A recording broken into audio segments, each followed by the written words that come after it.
Good day, everyone, from a chilly and windy Israel today. I want to thank our sponsors for this week anonymously as a schut favor for Shlema, for Gittel Rivka Bat Esther Shifra, Shetichya. Thank Julie Richard Ehrlich sponsoring Nishmat Richard's mother, Rachel Miriam Bat Yona, La Shalom. Don and Robert Honig sponsoring this week, Nishmat Yair Ben Yogeva Kohen Ve'edna Shem Kom Damo, IDF soldier who was killed in battle 2 years ago on Zion Shvat. Thank Marshall Lee Weinblatt, Nishmat Gittel Bat Chaim Yisachar, and Chavriva Bat Aaron Yosef and Bracha.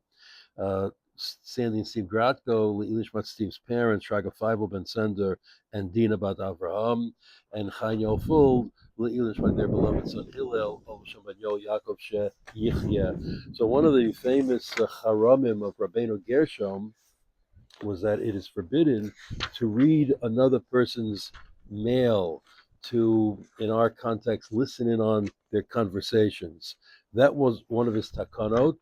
It had originally an economic motivation behind it, meaning it was correspondence, business correspondence that was carried by hand from country to country, and it was considered improper, uncouth, wrong, unethical to open up someone's mail. That's with their knowledge, unless they consent.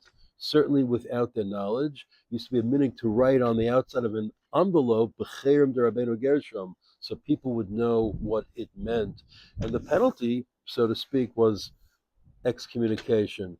Well, we have now unfolding in Israel, it's now for a couple of years already, an unbelievable, unimaginable, unfathomable spying network coming from not the government, but from the police and the investigators and the prosecutors and the courts.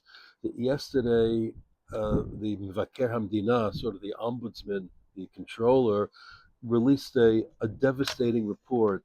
It's called in Israel the Parshat Haroglot, the chapter of the listening devices, the spying devices, and he said in the last 5 years, 8 years, tens of thousands of Israelis were spied upon without their knowledge, with listening devices, bugs placed in their homes, not only for the purpose of eavesdropping, but cameras also filming them, done by the police with the complicity of the prosecution and, of course, the courts.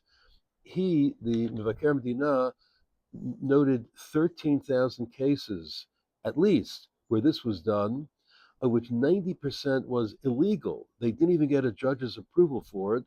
And the initial impetus for it, as we can imagine, was in Netanyahu's inner and then outer circle, trying to get some dirt on them, so turn state's evidence against Netanyahu. And it happened already. They revealed that someone in his circle was having an affair, and he was threatened. If you don't say this about Netanyahu, we'll release information. Well, he said what they wanted him to say.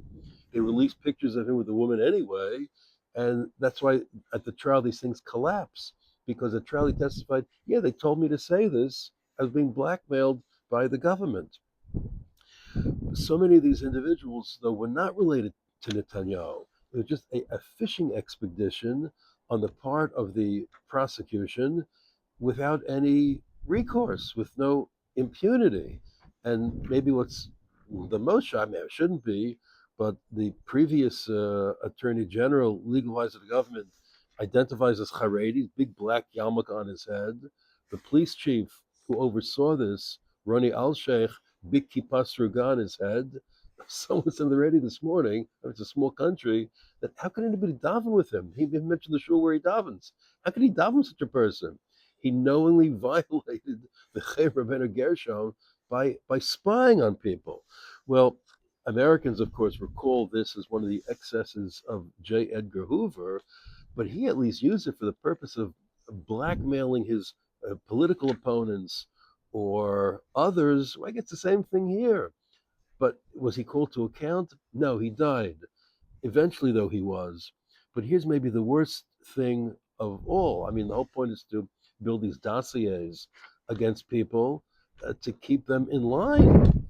I don't know, but it's unimaginable amounts of data and recordings and information on tens of thousands of people, journalists, businessmen, politicians, sitting ministers. It doesn't matter. Well, people speak about the need for judicial reform and how it became controversial, but already in the past few years, there are people who appealed to the High Court for information on what was happening to them. And the Attorney General, the Omashit, has asked now and received 23 adjournments, meaning she, the police, the prosecution, the courts are all in cahoots. And the court keeps just granting her adjournment after adjournment. The government wants to it wants to appoint a special prosecutor, and the High Court just keeps saying, no, you can't. So who's investigating the investigators? Who's going to prosecute the prosecutors?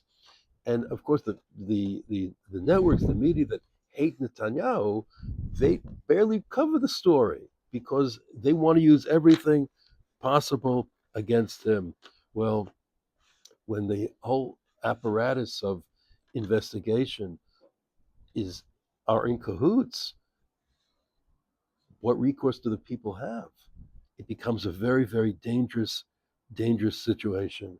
Now you understand why there's a need for reform. But at this juncture, every reform that's introduced is also repudiated by the Supreme Court. Well, I guess just add this to the turmoil that exists in this part of the world in so many different spheres. But all goes back to one thing. We follow the Torah. Chaim ben Gershom, none of this would happen. All right, let's see. Have a good day.